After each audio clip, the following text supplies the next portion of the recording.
let's talk about which quarterback situation we'll be following most closely throughout the rest of the combine leading up to the draft. Yeah, I'm looking at that Cleveland Browns one. You mentioned Kevin Stefanski and how quick of an answer he gave. Yep, that's my starter. And let's move on to the next question.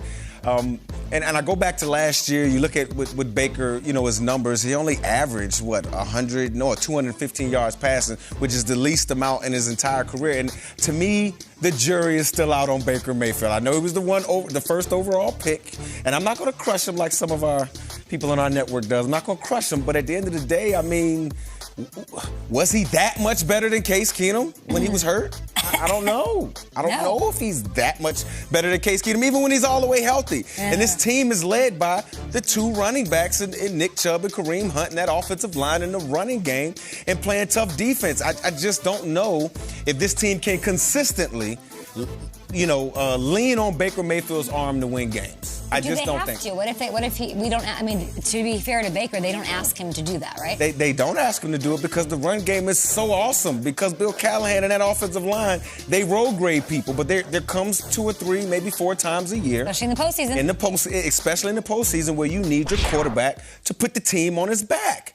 I haven't seen Baker do it. I could be wrong. There may be some games out there. I haven't seen Baker do it in the National Football League, and I'm not so sure that he's the best option for the Cleveland Browns for the long run. And if I'm Kevin Stefanski in the brass upstairs in the front office with Cleveland, I'd be, that's my starter, but my eyes are always open. I'm always looking for a guy to upgrade that position like we look to upgrade every other position. They're that meme with holding the girlfriend's hand and looking back at the hot girl. Looking back, man. I see you. I think you're dead on that. There's been moments where we need that big throw and we haven't seen it, and so it's fair to say, is that moment coming? True. And I'm going to talk about a team that nobody talked about last year. We more or less ignored them as a network and more or less all of the football world. That's the Houston Texans, and that's why there's 3 main aspects about why this is a spot we should keep our eye on throughout all of 2022 because of Davis Mills, who's going to be their starter throughout the season, because of the Deshaun Watson situation, and because that impacts the rest of the NFL. That's why their quarterback situation is one that I'm keeping my eye on. Let's start with Davis Mills. And they really feel like he played as well as any rookie quarterback that was put out there this past season. And there were a lot of them. Once he was named the starter, he played really well down the stretch when he was the guy. I talked to people that have been around him and worked with him. They say he has a very similar demeanor to Eli Manning. Look at what he did in the final 5 starts. That's really good football. And I'm interested to think what everybody would think of Davis Mills if he didn't come out last year and he stayed at Stanford for one more season. Where would he compare to all the quarterbacks that are in this draft right now? He might be the number 1 guy. And that's the interesting aspect of Davis Mills because they're going to watch him develop this year, see if he's the guy. And it's a perfect spot for Nick Caserio to be in because you can see if he's your guy, try to get picks in a trade for Deshaun Watson, and if he's not your guy, those picks are most likely in 2023. Where, Bryce Young's coming out, C.J. Stroud, Go Bucks, is coming out. So you have top-tier talent in next draft. You have the ability, Kay, to look at him this year, evaluate him, and maybe make the move for Deshaun Watson and help you out next season if he's not the guy. They're in a really good spot, interesting enough, at the quarterback spot. You're really studying up in there in that hotel room, man. I got no friends. I got no friends here in New York. I'm dragging you to dinner tonight, though. James Harden and JoJo Embiid took down the Knicks. We talk a lot about Russell Wilson. We just heard from Pete Carroll. So it's fascinating to me. Do you think he's going anywhere? No, I don't think he's going. I don't think he's going anywhere this season, but I do think he's done quite a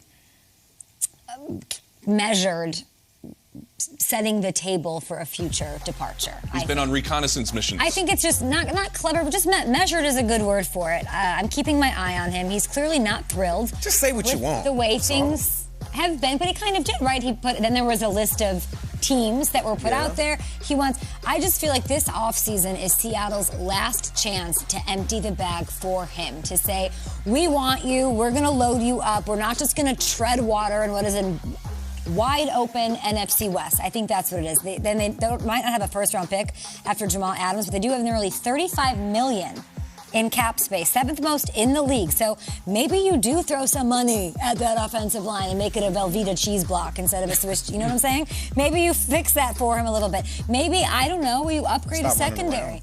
upgrade a secondary that was 31st in the National Football League last year. So I think they need, it's not about Russell, it's about the team. They need, I think, to go all in because I really do feel this is a que sera, like the Lions are coming in at the end of this season potentially. I do think that if my beloved Seahawks, if they don't do something this year with Russell or within the next couple of years with Russell, I think it's wasted opportunity. He's a franchise quarterback. He's one of the stars of the National Football League. We've seen him play at an MVP level. Yeah.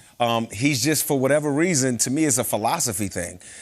Pete is a run the football guy. Play tough defense. When you run the football, it helps your defense out, and you're explosive in the play-action game. Russell wants to throw the ball and be the Aaron Rodgers types of guy and have the team lean on his arm. To me, it's a philosophical difference out there in Seattle. It's not a talent thing. But this team should be able to contend. When I say that the NFC West is wide open, the NFC is wide open, and you can't tell me that it's not weakened, especially going into the 2022 season, even though the Rams just won the Super Bowl.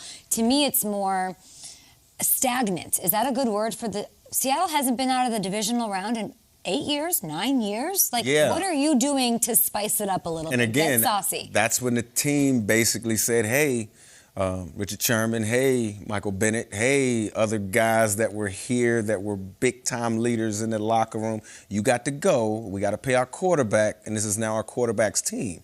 And ever since it's been the quarterback's team, they've been a really good regular season team. Last year, they wasn't great in the regular season, but they haven't done anything in the playoffs. Again, it goes back to the philosophical differences, to me, with Pete Carroll and Russell Wilson. A lot of interest with these quarterbacks, Triggs. What do you make of it? Yeah, look, there's so many different teams that are being whispered about with quarterbacks, and there's players speculating. There seems to only be one team who has come to the combine and been very vocal in saying, we need a quarterback, and we are going to find a quarterback, and we're going to call everybody.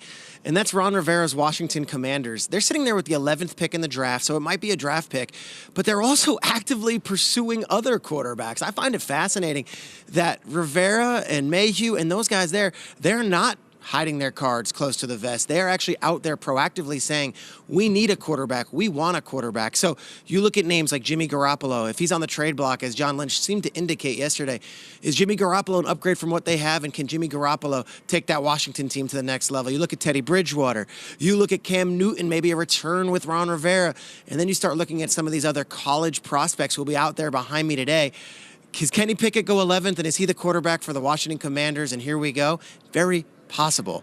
I think Washington is a really fascinating team because not only are they in the quarterback market, they're raising their hand, something we don't usually see, and say, we want a quarterback.